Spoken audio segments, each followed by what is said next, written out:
So yeah, thank you very much for agreeing to be interviewed. I'm a big fan of your work actually, because I was, when I was doing my PhD, I was looking at palliative care. So obviously all your work around cancer and things was really influential. I'm going to ask a few questions about that later, if that's all right. Yeah. But just before we get into that stuff, I just wanted to ask you a more general sort of background question about how you got into CA to begin with. Well, it's kind of a curious tale. Actually, I was doing my doctoral work at the University of Utah, and I was being kind of co-opted to use a coding scheme that didn't capture social actions. Our whole discipline didn't have anything to gain access to anything that was sequentially organized in a naturally occurring sense. And a colleague that was on my dissertation committee gave me a copy of Harold Garfinkel's Studies in Ethnomethodology book and said, read the chapter on coding.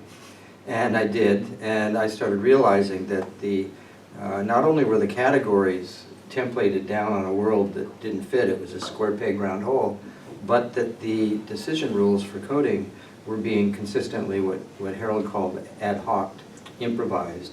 And here you build this argument that 8 times out of 10 with a Getsko iterator reliability coefficient, it makes it valid and reliable. It turns out that I didn't buy into that at all, and in fact I negotiated with my advisor, B. Aubrey Fisher, who was the president of the International Communication Association at the time, to do a study of the coding itself as an interactional achievement. So I audio recorded coders making decisions together and compared it to the decision rules that they're supposed to use, and I showed that it was just a mess. And it turned out that the last chapter of my dissertation was called Reflexive Analysis of Conversational Coding, and it rejected my whole dissertation. So that got me in trouble with some of the faculty members, because you're not supposed to do that at the doctoral level. But it did help to bring CA into the discipline early on, because I started traveling to UCLA, and Manny Shigloff and Gail Jefferson and others were very welcoming. And I was there at a time when I asked Gail Jefferson if I could get a copy of Sachs's lecture notes, because I'd heard about them. And she took me to a room, and it was filled with blue mimeographed, if you remember the old turnstile Xeroxing, blue mimeographed pages in a mess, and they were all Harvey Sachs's lecture notes. And she goes, here they are, go. And so I got a huge pile, put them in boxes, and I sent them back home and started reading Sachs's lecture notes. And I mean, it just totally reworked all my doctoral training. And then I started looking at ordinary conversations, and I guess from the outset of my work, over the course of the career, I've had a tendency to work simultaneously with ordinary conversations and with institutional interactions, trying to bridge the two, because frankly that's the way we live our lives, right, on a daily basis, and tried to mirror that. So if you take the instance of early work on OK, I was noticing in ordinary conversations that it was what Gail Jefferson called shift implicative. And she had this nice grant report on topic shift implicative activities and how speakers use yeah, not just to agree, but to close speakers down and insert their own topics and agendas. And she called it caveat emptor, speaker beware. And I started finding that OKs in conversation were doing that, but even in many cases more so.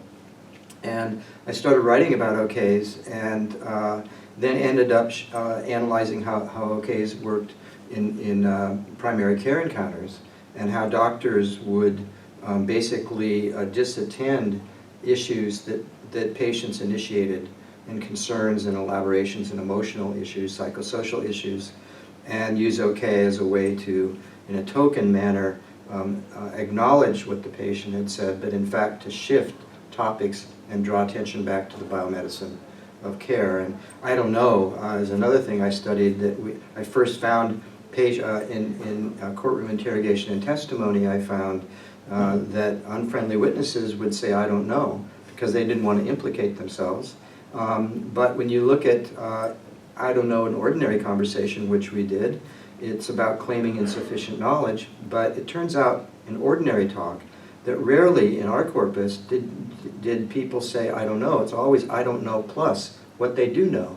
So that the function of claiming that insufficient knowledge is to frame it for people to understand that you're elaborating on something that's kind of ambiguous, and you want that ambiguity to be heard and understood. And that does all sorts of things, like get you out of commitments and helps you to deny requests and not to accept offers, but not get in trouble for doing it. So I think that that's part of, was the early foundation of my work, where, you know, I became kind of a strong advocate for CA in our communication discipline, because it came from sociology.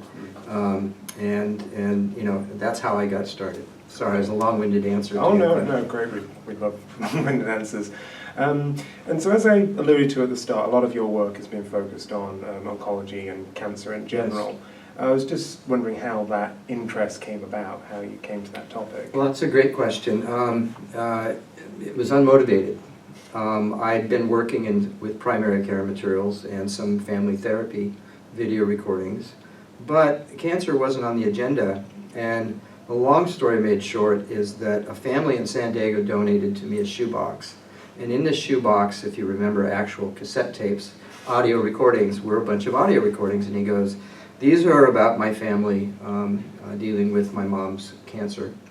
And we knew that you'd done work earlier on bulimia and eating disorders and other health communication issues. If you ever want to study them, study them. And I put it on my shelf, and it literally gained dust for 8 years. But then one year I got a phone call from Iowa, and my mother was diagnosed with cancer. She died 4 months later, and a lot of that time being in California and San Diego, and she was in the Midwest, I was on the phone. And every phone call I'm wondering, what's in that shoebox back in my office? And when my mother did die, I'd gained a new appreciation and sensibility to the interaction order of families dealing with and managing cancer on the telephone, and obviously face-to-face as well. And I dug into those materials and wrote a grant to the American Cancer Society, which was funded. They didn't even have a category for funding it, you know, studying the sequential organization and the primary social actions on audio recorded real phone calls between family members over the course of a cancer journey. And it turns out that it turns out that those materials are the first natural history of a family from diagnosis through treatment, and over the course of a cancer journey. It's 61 phone calls over 13 months from diagnosis through death of the mother. And because I had been funded by the American Cancer Society to do that, in the course of the project, I was taking it out into the community and sharing the materials with transcripts and recordings, and kind of doing data sessions with cancer patients and survivors and family members and nurses and doctors and others. And I started getting criticized. And the criticism was, listen, these are amazing, very primal, critically important materials. It's the first glimpse that we've ever gotten of a family over time, longitudinally, actually managing this. You're being selfish for publishing this in books and journals and volumes, edited volumes. How are you going to get it out to the general public? And so we decided to make a professional theatrical production called When Cancer Calls. And it's all the dialogue in the theatrical production is verbatim.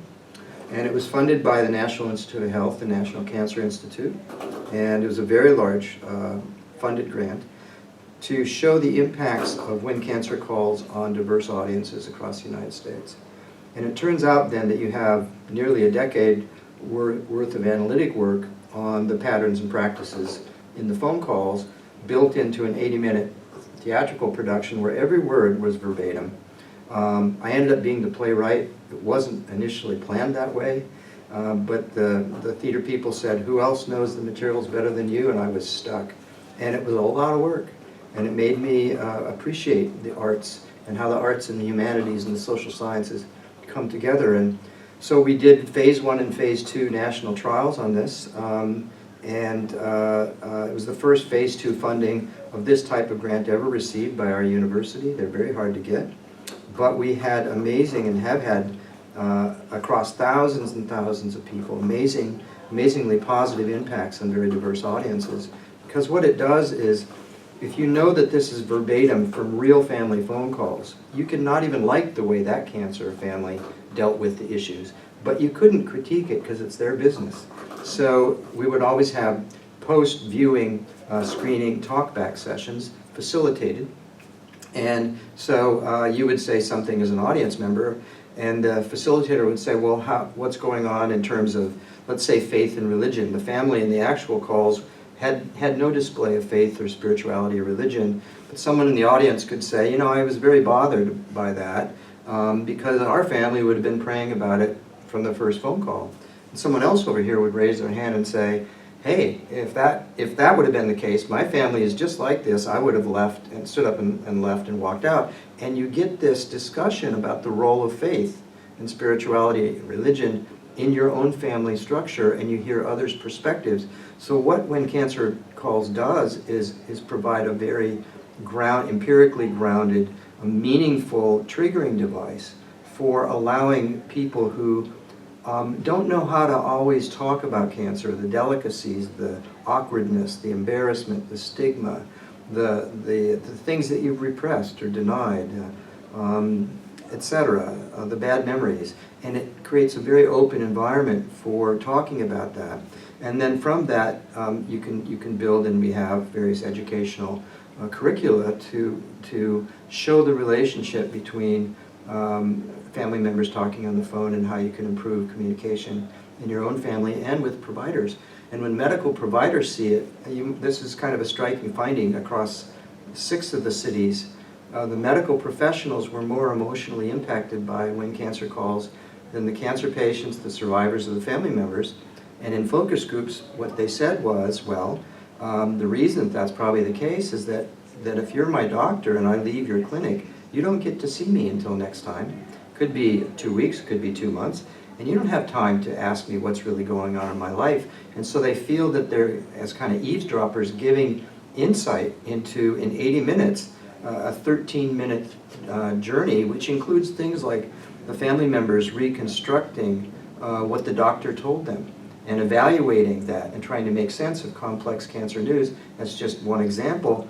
And so the medical professionals themselves, typically as stoic and removed as they are, were more emotionally impacted and thus more committed to provide personalized care to patients when they come into the clinic. And so, at the same time, I wanted to be able to, because we live our lives in homes and in workplaces, but also in the clinic. So I started collecting and had another grant from the National Institute of Health on patient-provider interaction at the UCSD Moores Cancer Clinic in La Jolla, where I'm a research member as well. And you want me to talk about that, or you want?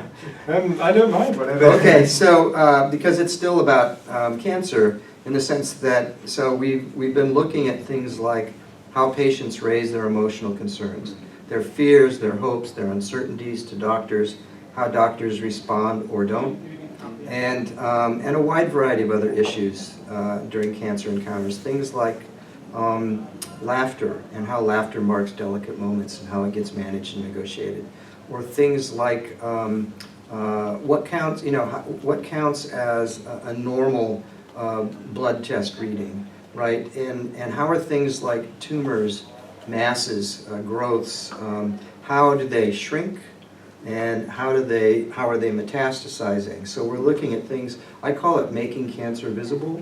And some of the papers I have coming out next year or this year, they're in press, are embodied studies of video moments where patients do things like talk about cancer spreading to their neck and use an alien claw to show that it's spread to their leg. So thinking of cancer as not just something invisible in your body or captured through MRIs or CAT scans or other forms of imaging, but how communicatively we bring cancer into the body and the talk, and how that's made available to physicians in terms of making cancer visible as a communicative action or series of actions. So, I do think that CA has not been real good at blending what happens in ordinary conversation with what happens in the clinic. So one more quick story on this. Another project was working and am working closely with a well-known breast cancer surgeon at UCSD in La Jolla at the Moores Cancer Center. And we've ended up spending 2.5 years making a documentary film for public broadcasting service and national dissemination on communication and breast cancer. It's called A Journey Through Breast Cancer.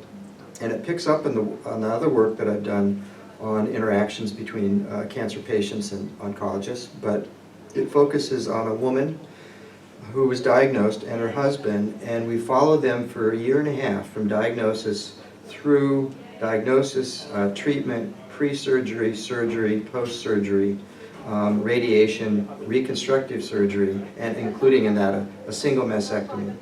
And so we follow them for 1.5 years.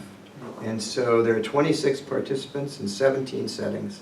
And we map, the title of the documentary film coming out is called A Journey Through Breast Cancer. And the beauty of that is that, so it's a 1-hour documentary drawn from 67 hours of rough footage made by a professional filmmaking crew.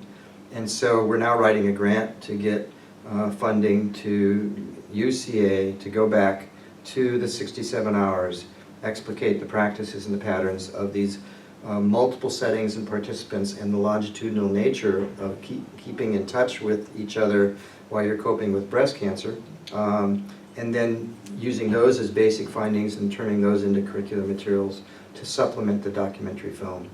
So, you know, that's a bunch of things that came out of starting with okay and I don't know and have branched into, you know, our granting agencies in America are increasingly wanting to get more bang for their bucks, right? If they're going to give you $1 million or $2 million, they're adapting business language, ROI, return on investment, right?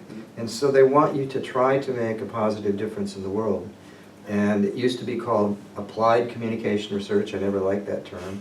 The cancer folks call it translational work, where they go from the bench in drug development to clinical trials to interventions and so on. So I think we need to get better. We have such great work with such great minds and with very keen analytic blades peeling into the layers of everyday life in all its dimensions that we're discovering so far. And I think that CA needs to get better, though, to understand that we're in a position to disseminate it more widely to more diverse audiences, to make a greater impact, and to document the positive changes that can make in other people's lives. We've always been hesitant, and rightly so, to not prescribe prematurely to tell people how to behave. But with these kinds of approaches, what you can do is say, hey, listen, here are the patterns and the practices. From what we've looked at, here are some better or worse dimensions of these practices. What do you think? What do you find is helpful? And I think that, you know, we need to move that direction more and more if we're going to increasingly want to get external funding. And frankly, just because the power of the work has been a bit too siloed in CA. It started as kind of a cult phenomenon in the early 60s, and then it's subterranean, and now it's gotten out more. We have 550 people here. You know, at UCLA, we had about the same amount. So it's a critical mass now, and it's cross-linguistic, it's cross-cultural, very, very skilled people with amazing sets of data. But more and more people are saying, what are you going to do with these materials? And I think it's the right question, and we ought to work systematically to figure it out. Yeah, well, it's a great body of work that you've done, I have to say. And again, I should really thank you for having, because so many times I ended up looking at your papers during my thesis. Thank you. So it's, yeah, I think our time is up, so I think we'll end the interview there. But just thank you very much for producing such a great body of work. It's my pleasure. Thanks for having me. having me. Giving an interview as well. You bet.